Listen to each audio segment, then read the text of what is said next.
বন্ধুরা সুপ্রভাত। প্রতিদিনের মতো আজকেও আমরা ফিরে এসেছি লক্ষ্মী কুটিরের রান্নাঘরের পক্ষ থেকে নতুন একটা রেসিপি নিয়ে। আজকের রেসিপি কাতলা মাছের আলু দিয়ে ঝোল। কাতলা মাছগুলো প্রথমে নুন হলুদ মাখিয়ে নিয়েছি। কড়াইতে তেল গরম করে কাতলা মাছগুলোকে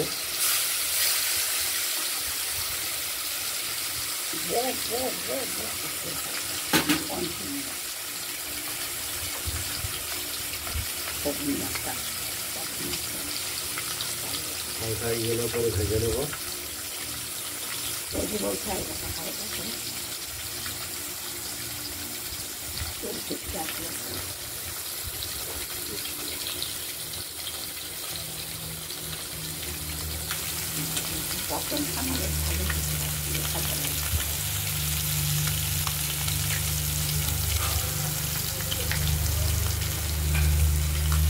এটা হালকা ভেজে নেব। ওদের বারান্দায় ওদের অবাধ স্বাধীনতায় ঘুরছে, আর আমাদের বারান্দায় থাকলে ওদের গা জ্বালা করে। আর এরপর আলু দেবো।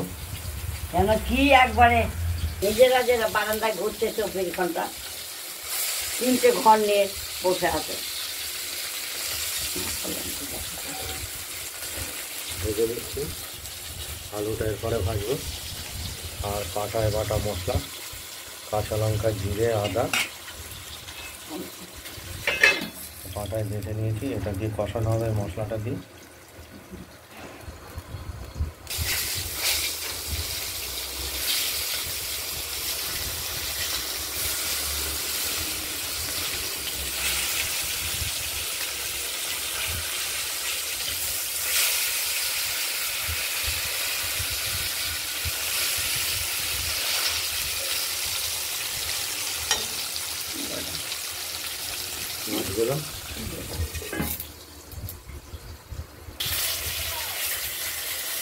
মাছগুলো ভাজা হয়ে গেছে।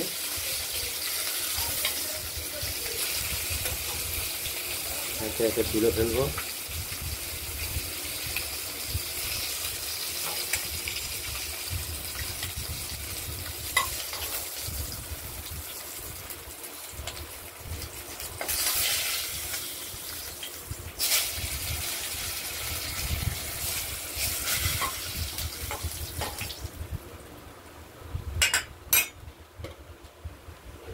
এরপর আমরা ফোড়ন হিসাবে ব্যবহার করছি তেজপাতা দিলাম, শুকনো লঙ্কা, দারচিনি, এলাচ, কালো জিরে আর সাদা জিরে। এগুলো একটু দারচিনি আর এলাচ দিলে পরে মাছের ঝোলের টেস্ট একটু আলাদা।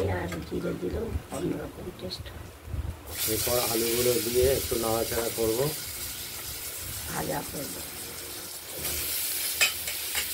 আলুগুলো একটু লাল লাল ভাজতে হবে।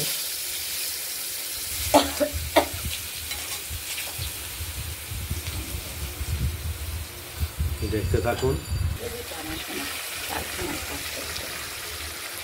মশলাটা দিয়ে দিলাম। আলুটা ভাজা হয়ে গেছে লাল হয়ে। মা যদি সঠিক হয় তাহলে মেয়ে কখনোই দেখতে পারে না। ওই কথাবার্তা সব আদা। মশলাটা কষানো হয়ে গেছে, তেল বেরিয়ে গেছে। এখন আমরা জল দিয়ে দেবো।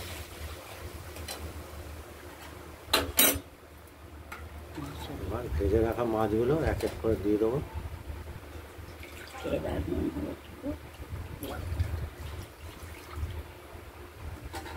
নুন হলুদ স্বাদ মতো আগেই দিয়ে নিয়েছি। এবার স্বাদ মতো বুঝে আবার পরে দেখে দেবো নুনটা।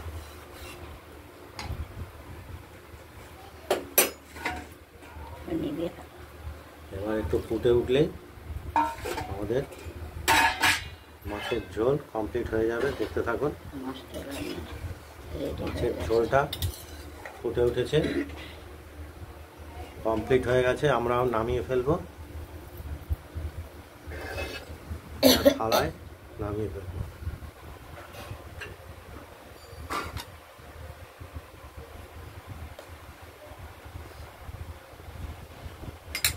মাছের ঝোলটা আমরা নামিয়ে ফেললাম কমপ্লিট। আপনারা বাড়িতে এই পদ্ধতিতে ট্রাই করে দেখবেন